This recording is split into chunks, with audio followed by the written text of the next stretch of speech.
Hey guys, so sorry if my camera is shaky. I'm actually filming off of my phone right now because my memory card is having issues, so I'm gonna just have to delete the stuff that's on there and then hopefully that should work. I looked up how to do it, so hopefully that will resolve the issue because my camera's not reading that memory card.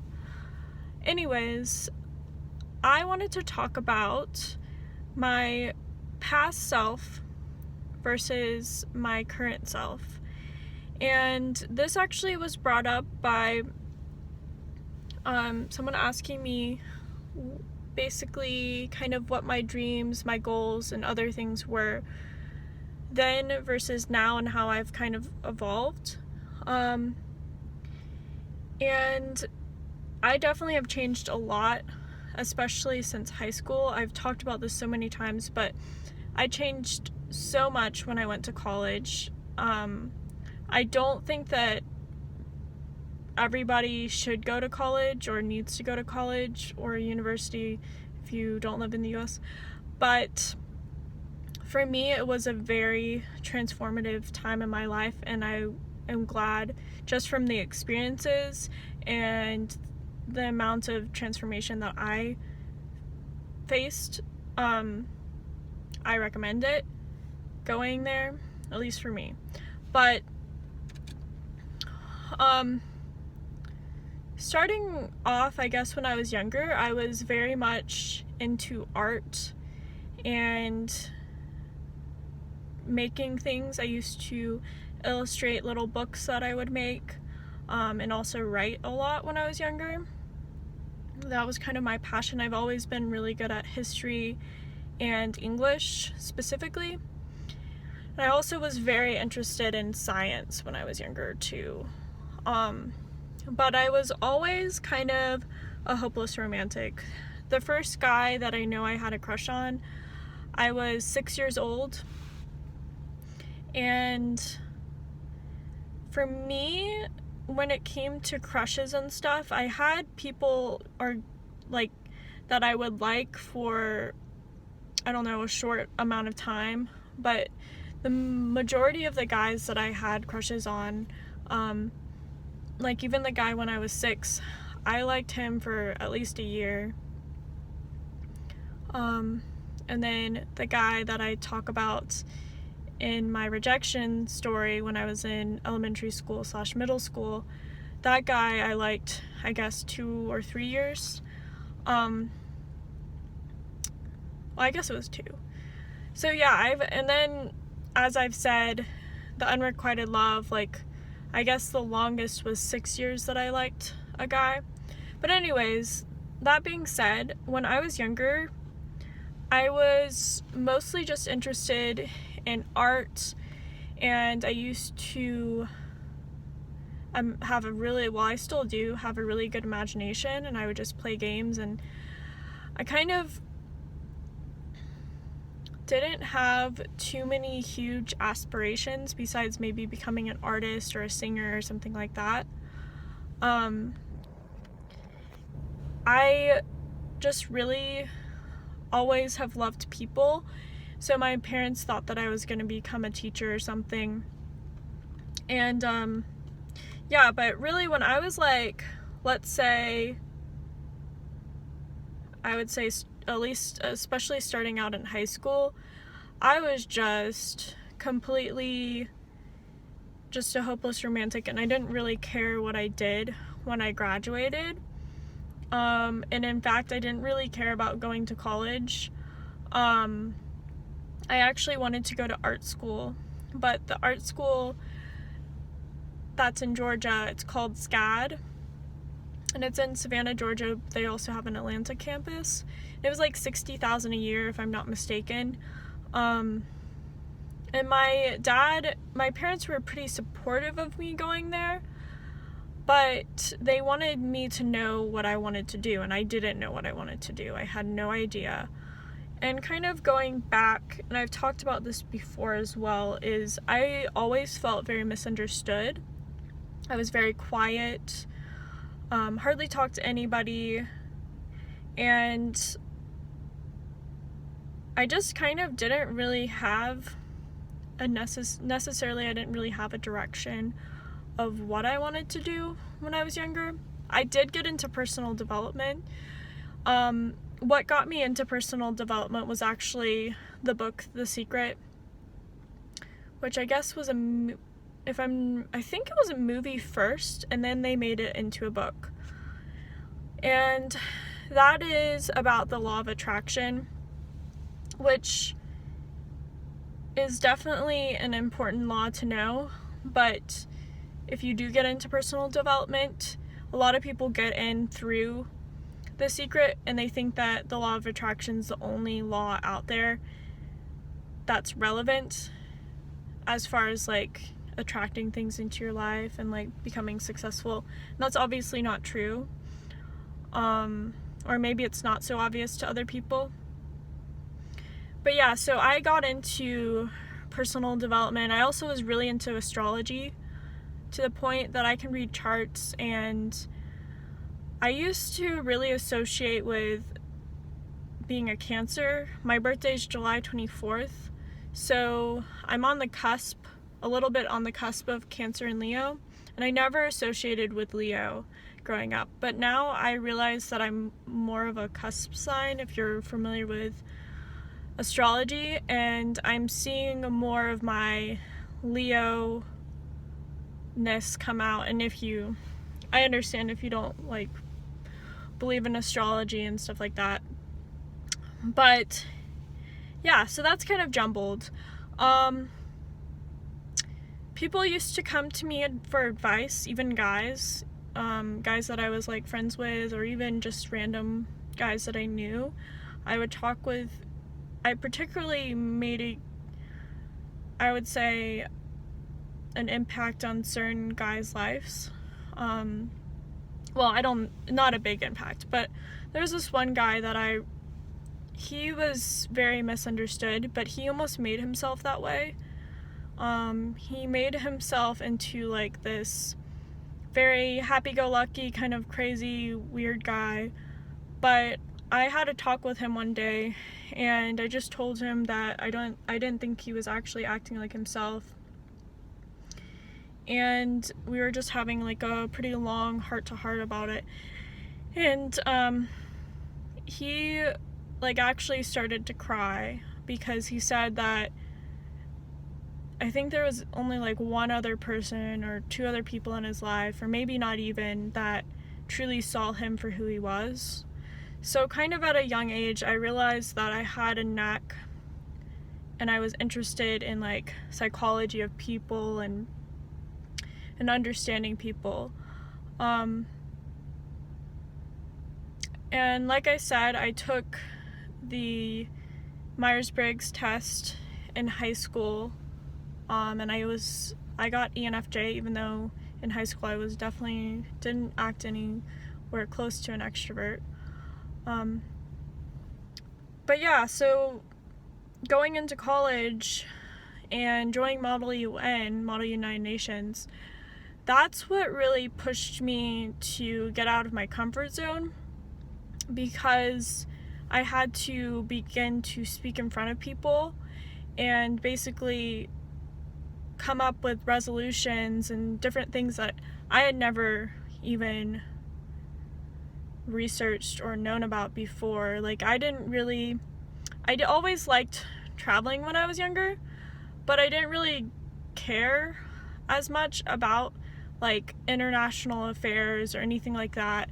That wasn't something that was really on my mind. I didn't really care for politics or anything like that.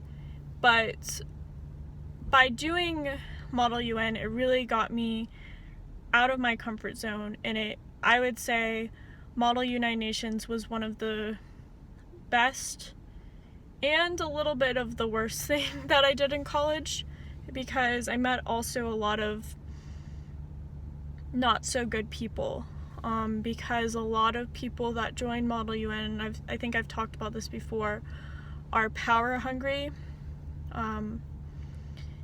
because it is awards based for many of the competitions, and so people want to, it does attract certain personalities like narcissism and sociopaths, in my opinion, just because I feel like I met quite a few people through that, and that changed me. But I still had that kind of hopeless romantic side to me my freshman year especially. Like I said, I feel like I had unrequited love with, a guy that I met my freshman year of college, the second semester. And I guess kind of in my mind, even though I still liked that other guy from the unrequited love part A, I just was always on the hunt to find a guy, like the guy that I would connect with or something, or like my future husband, and that was always in the back of my mind. And it wasn't until probably towards the end of my freshman year that I really started realizing that I could do a lot more with my life, and that I've always been future oriented, but this is when I really started to become very ambitious with what I wanted to do in the future. And after that, I started to really think about those kind of things, and it became less about finding a guy or something like that, or having like more of a traditional lifestyle. Another thing was, my mom was a huge influence for me growing up. My parents are divorced, but my mom's a very strong personality, and she was very influential in my life. I kind of just did whatever she said, and I was just a very goody-goody child. And then in college, I started to kind of become a little bit defiant on some of the stuff, and I think for a lot of people, they wouldn't see what I was doing as defiant. It was kind of like, for example, my sophomore year, I think it was the end of my sophomore year going into my junior year, I changed my major to international affairs. And just kind of doing different things, and like because of Model UN too, and Model Arab League, that was another one that I did my freshman year. I was around a lot of international students, and I also got the opportunity to travel to Washington, D.C. with Arab League, and Milan, Italy, my freshman year with Model UN.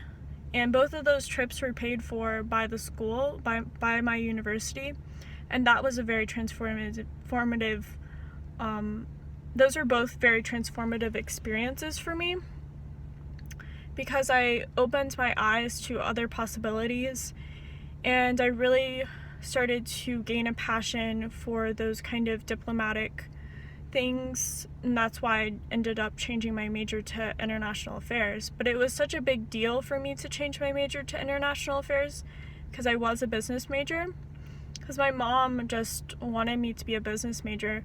And even though she will not admit this, I do feel like she kind of had my whole life planned out, because I was the child that actually listened, whereas my sister's always been very defiant, and I've always admired that quality with her.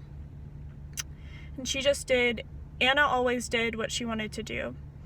So that's kind of, I guess, my past self.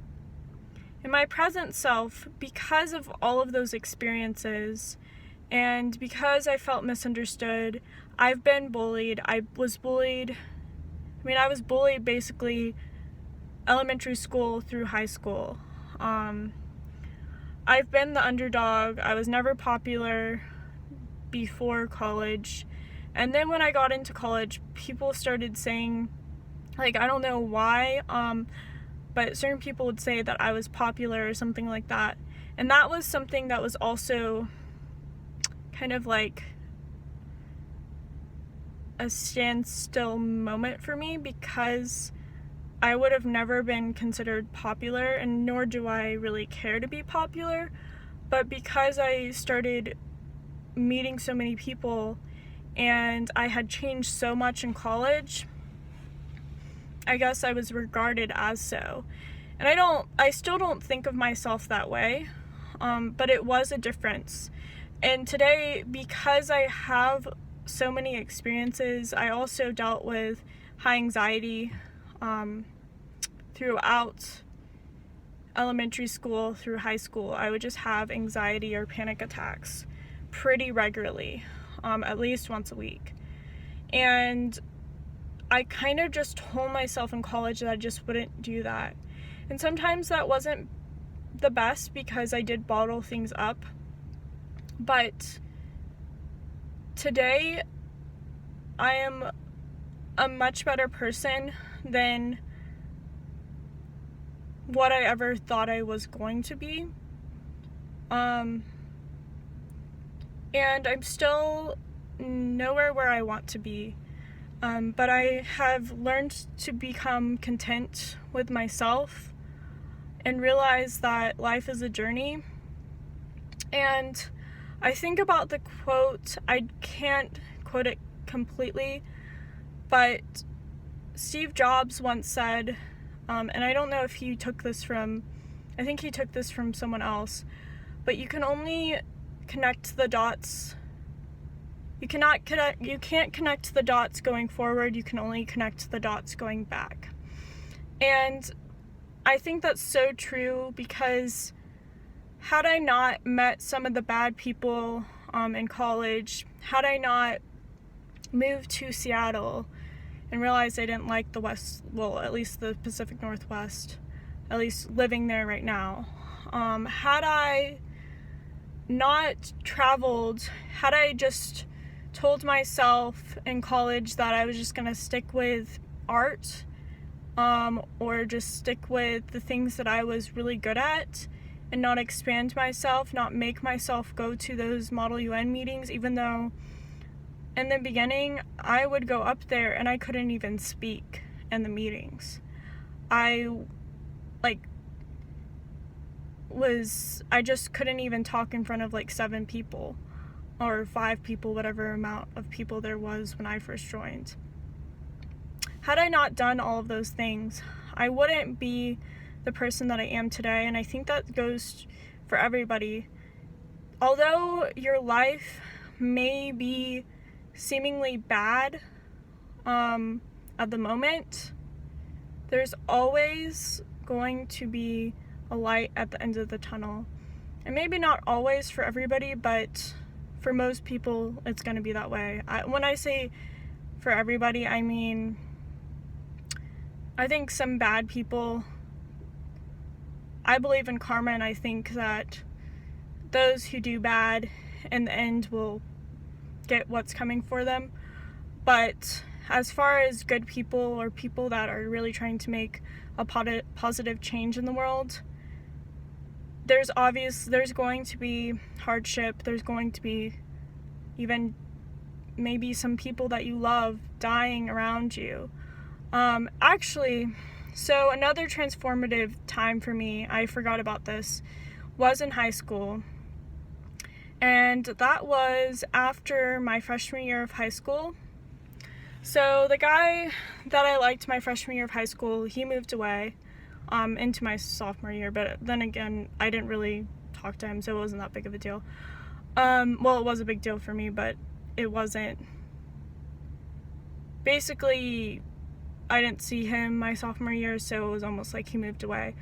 But a lot of my good friends moved away. My friend Wendy, who was one of my best friends, she moved away.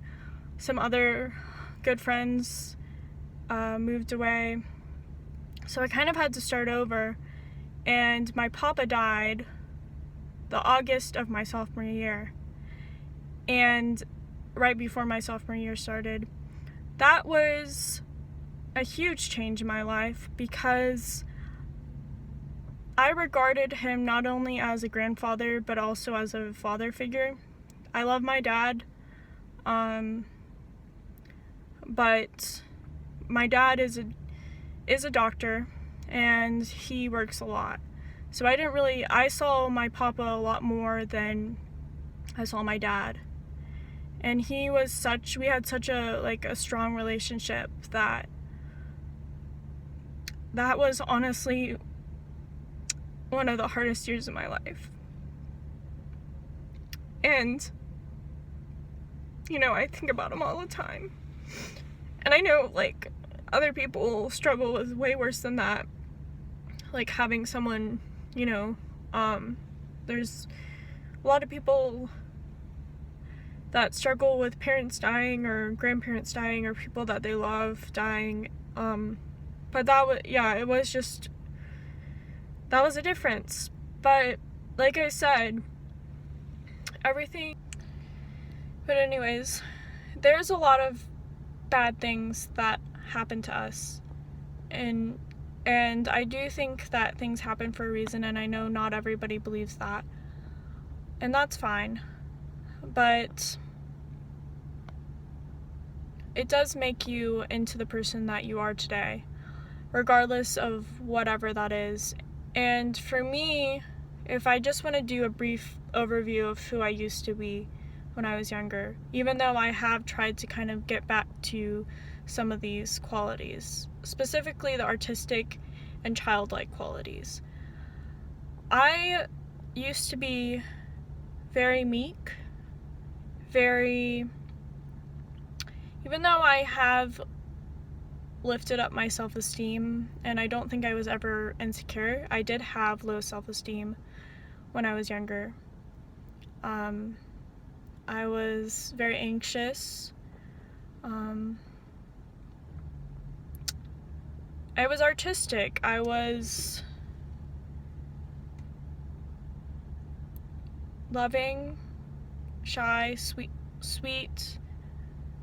but I didn't really have the forethought that I have now. I mean, I did. I was always very intuitive, but I just didn't see how much potential everybody had. You don't have to be special.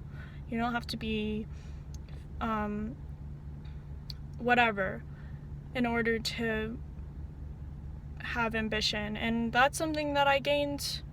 And now I have a lot of ambition. I have a lot of drive. I'm still creative. I am not very meek. And in fact, I've kind of always been this way, even when I was shy.